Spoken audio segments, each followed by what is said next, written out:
আসসালামু আলাইকুম ইয়া রহমতুল্লাহ বারকাতুহু।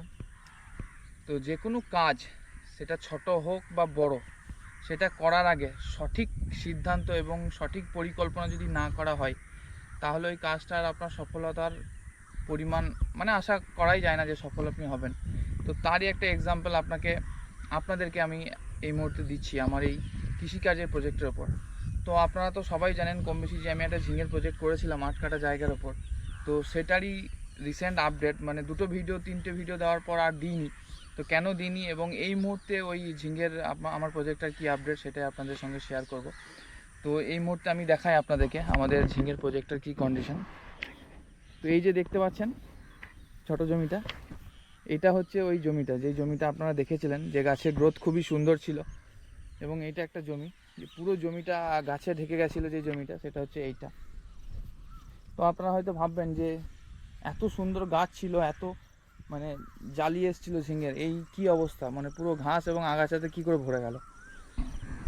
তো এইটাই বলার জন্য এই ভিডিওটা করা আর কি। তো এর কারণ যেটা হচ্ছে, যেটা আপনাদেরকে বললাম, যে সঠিক পরিকল্পনা দরকার। কাজটা যতটাই ছোট হোক বা যতই বড় হোক, সমস্ত কাজের জন্য সঠিক পরিকল্পনা দরকার। তো কারণ যেটা হচ্ছে, এই জমিটা আমি যখন ঝিঙে লাগানোর জন্য বেছেছিলাম, তো আমার একটা ভুল হয়েছিল, জমিটার সমতল ছিল না, কোথাও উঁচু কোথাও নিচু। তো যাই হোক, আমি ওর ওপরেই এটা লাগিয়েছিলাম। তো হঠাৎ করে যখন আমার এই ঝিঙের প্রজেক্টে ফ্রুটিং স্টেজ জাস্ট জালি পড়ছে, সেই মুহূর্তে হঠাৎ করে আমি যেদিন জল সেচ করি দুপুরবেলা, ঠিক সেই দিনই সন্ধ্যেবেলায় একদম বৃষ্টি নেমে যায়, অতিরিক্ত বৃষ্টি। যার ফলে কি হয়, দুপুরবেলা জল সেচ করার পর সন্ধ্যেবেলা আবার বৃষ্টি। এবং দুর্ভাগ্যবশত তার পরের দিন দুপুরবেলাতেও আবার বৃষ্টি।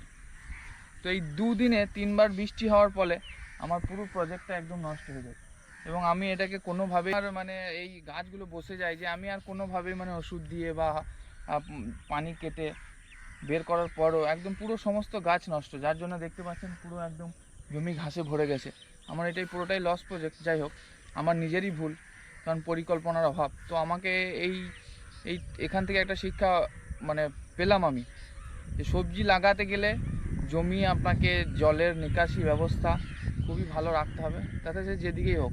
কিন্তু আমার এই জমিটা একদম নিকাশি ব্যবস্থা ভালো নয়, বৃষ্টি যদি হয় তাহলে আমার এই জমির মাঝখানেই থেকে যাবে সমস্ত পানি। তো সেই জন্যই এই সমস্যার সম্মুখীন আমাকে হতে হলো। তো পরবর্তীতে এটা শুধরে নেওয়া যাবে ইনশাল্লাহ। তো জমিটাকে সর্বপ্রথম সমান করতে হবে, নিচু জায়গাগুলোয় মাটি ভরতে হবে, দিয়ে একদিকে ঢাল করতে হবে জমিটাকে, তাহলে পরবর্তীতে যে কোনো সবজি চাষ করা যাবে। তো সেইভাবে এগোনো যাবে ইনশাল্লাহ। তো আরও একটা জিনিস আপনাদেরকে দেখাই, তো কাজে লেগে যাবে আপনার। এই যে ঘাসগুলো যেটা হয়েছে, এখন এই ঘাসগুলোকে আমরা গরুকে খাওয়াচ্ছি কেটে কেটে নিয়ে গিয়ে।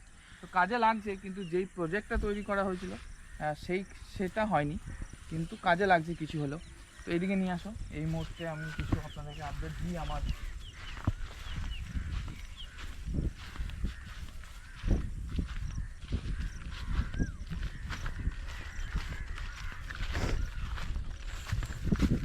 এই যে দেখতে পাচ্ছেন কিছু ভেন্ডি গাছ এবং কিছু পুঁই শাকের গাছ লাগানো হয়েছে বাড়িতে খাওয়ার জন্য। তো আলহামদুলিল্লাহ খুবই সুন্দর হয়েছে গাছের গ্রোথ। বাড়িতে নিয়ে যাওয়া হচ্ছে ভেন্ডি তুলে এবং পুঁই শাক কেটে। তো কিছু না কিছু কাজে লেগেই যাবে, কৃষি কাজটা হচ্ছে এমন, একদিকে গেলে আরেকদিকে লাগবে কাজে।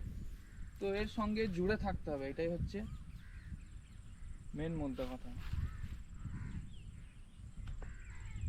তো মেন মোদ্দা কথা যেটা হচ্ছে, আপনি যে কাজের সঙ্গে কাজটা করতে চাইছেন, সেটার সঙ্গে যদি জুড়ে থাকেন, কোনো না কোনো দিক থেকে আপনার গ্যাপটা পূরণ হয়েই যাবে। একটাতে লস হলে আরেকটাতে পুষিয়ে যাবে, আরেকটাতে লাভ হলে আরেকটাতে একটু লস হবে। এইভাবেই গড়ে আপনার চলবে। এবং আপনি যত করতে থাকবেন তত আপনার অভিজ্ঞতা বাড়বে এবং লস মেকিংয়ের যে পার্সেন্টেজ সেটা কমে আসবে সাথে সাথে ইনশাল্লাহ। তো চেষ্টা করতে থাকুন, ইনশাল্লাহ সফলতা আসবেই। আসসালামু আলাইকুম।